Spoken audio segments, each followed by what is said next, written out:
सपना। तारा जे झलमल्थे ती सपना, आकाशका किरणले भरिएका थिइन। तारा जे झलमल्थे ती सपना, आकाशका किरणले भरिएका दिन।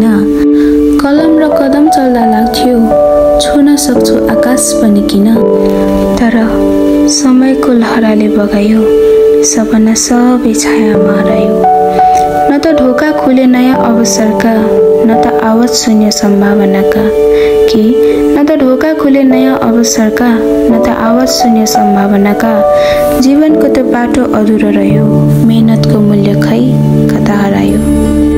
आँसुले पोखे ती निशब्द रातहरू, अनि मौनता मात्र लेखियो कथा मेरो। तर आज पनि आशा मरेको छैन, काठको पुतली जस्तो नहुन चाहन्छु म। फेरि एउटा पल आउला जहाँ असफलता पनि सफलताको ढोका बन्ला। किनकि असफलता अन्त्य होइन, कथा त अझ बाँकी छ। असफलता त अन्त्य होइन, कथा त अझ बाँकी छ। यो मुटुमा धड्किरहेको सपना अझै जागी छ।